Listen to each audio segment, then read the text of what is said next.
speakers. So, without further ado, let me introduce our first speaker, Harsha Vijayawardena. You all know him, I'm sure. So I'll read maybe one paragraph of his very distinguished biography. He is a biochemist turned ICT consultant with more than 20 years of experience in hardcore ICT. He worked as a consultant at the University of Colombo School of Computing for the last 15 years. He also conducted some workshops there for this conference earlier this past weekend. He's been involved in major government ICT projects. He designed and implemented major government networks such as the Ministry of Foreign Affairs, IT Department of Sri Lanka, as well as the PRIU, Project Research Information Unit of the Presidential Secretariat. A huge, very distinguished biography, and with apologies to him, I'm going to say, please come up right away and give us your keynote address. A round of applause for our final keynote of this conference, Harsha Vijayawardena. Mr. Chairman, I'll try to reduce my future of internet. That is the crystal ball that what we are going to see. So to about let's say 15 to 20 minutes. But before we go to the future, we should also look at the past. Without the past, you can't see the future. So so what I have done is I'm just going to go through a very fast, what I know of the past little bit. What I had experienced. So I start by saying there was a very interesting project that I was involved in as far as the internet is concerned. That's called Kothmale Internet Project, long time back, somewhere in 1999.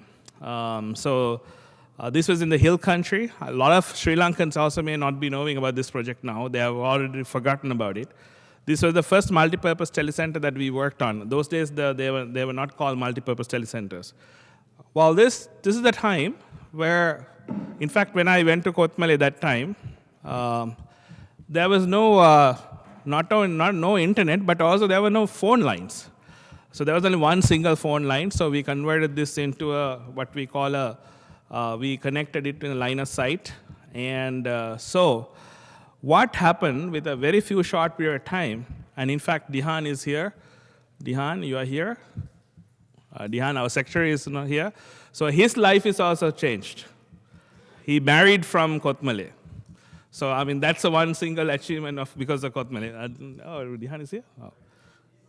Oh, okay. So, Dihan, not Gihan, Dihan, our secretary to the ISOC. Yeah, oh yes, product is also here. So you can see what kind of achievement. I sent 3 students, and one eloped, the other one married. Right?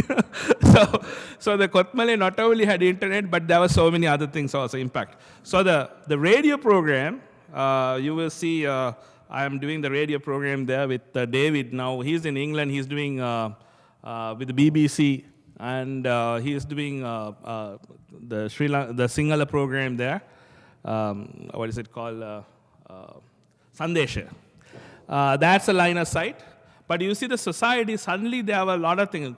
That particular point, I remember going there in 2000 I think, 2001. There were little kids. And after sometimes later, recently, I was at ISOC, and I wanted them to be members.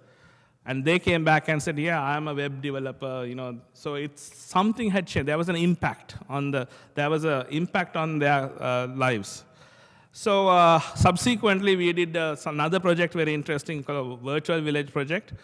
And that was also IDRC funded. We had a Wi-Fi and CDMA. The time that we were doing that, the Wi-Fi, the very interesting one was, there were a couple of, there was USAID experts came to Kothmale. And they said there was something called Wi-Fi. So that was somewhere in 2000. So I was, they gave me 3 manuals, white papers on this. So I took that one and I wrote this. 2 of us wrote the project, and we got funding. But the sociological impact was just amazing. I mean, this morning I was doing about this, looking at it, sociological impact. There were 2 temples that we had these. There was one in Hatton, which is about 115 kilometers away from here. And other one is in Gampaha district, we did this. And the Gampaha, the temple, it started very nicely. And I think Ruan was also there, right? And ultimately what happened was, we almost shut down that temple because of this virtual village project. And in fact, we have written about it, and I think I remember Star Trek. When I don't know how many of you watch Star Trek, and I love Star Trek. So the Star Trek, the main theme is when you go in there, you don't meddle with you don't give the technology, or you don't change the society, right? You're supposed to stay away from it and don't do anything. What it means is we should not do anything to that particular, like not giving that when they go from the future, when you come from the future, you don't change anything, or when you go from any other society. So what we did was we did something almost was a disaster. So anyway, subsequently we realized all of these things. The internet has enormous amount of power, right? I mean, that power that you are being felt right now. When you see what's happening in Middle East right now, and what's happening with WikiLeaks, when the Facebook, all of these, there's a lot of power in there. Well, anyway, I won't just go ahead, but then there are nice, good ones also. I have a lot of good, nice things also talk about. I think there are failures, but there are good things about it. ICT development plan under East Sri Lanka had, right now we talk about increase on network readiness. Yesterday that we talked about that. There are 600, out of this we learned all of these things, and we have transferred that to Nanosalas, right? Today, Nanosalas, there are 603, and I used to think telecenters are like, almost all the telecenters that I had looked at, they had some sort of, I was really worried that they could take on their own. Sri Lanka has a very interesting thing I should tell you. Out of a lot of these telecenters, at least I think more than 1/3 are success. And I have here, in fact, there are a couple of ones actually Jayant and I were discussing this afternoon. And we were talking about this, and I was asking certain things.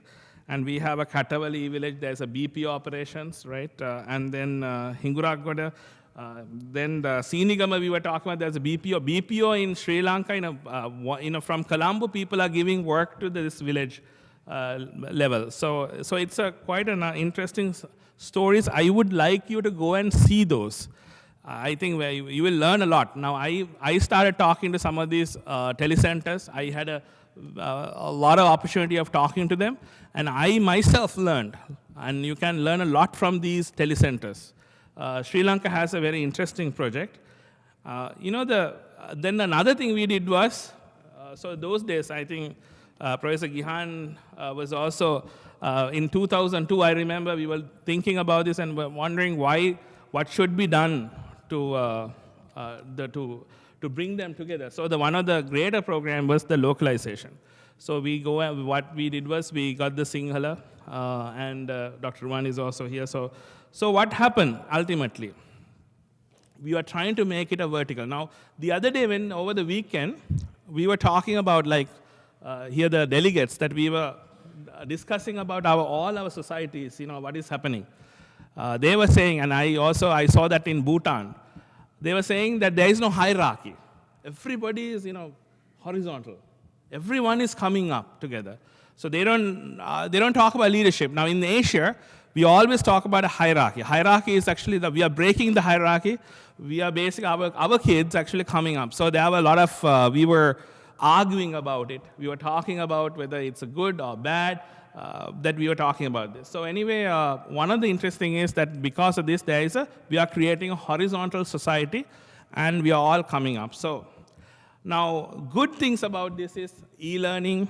We can do a scaling up. Now, some of the things that we do it in Sri Lanka right now. We use the e-learning, and so we can, with the faculties, we don't have enough, but because of internet, because of e-learning, we can bring a lot of our students, we can reach a lot of students, and we can educate.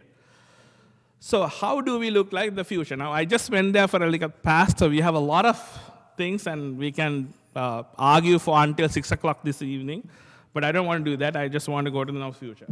So how does the ISOC looks like? Now, if you look at, there are 3 scenarios that ISOC talks about. The first scenario is win-win situation for everybody. So how do we have, internet has come this far. What do we have done? We have collaborated. We have done what we call, we have collaborated in the sense, we have protocols, open standards. Now, if the TCP and IP are open, so anybody can adopt it.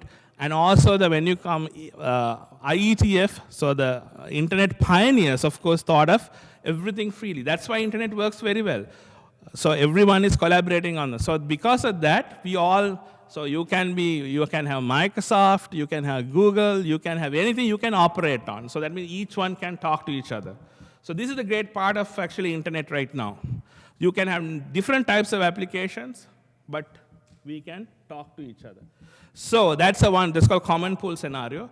Then there is something could happen. We can basically become partition ourselves. So the one vendor may not be talking to another. Then what will happen? So there is another scenario. So these are the boutique networks and all of this, and then the porous type. So basically.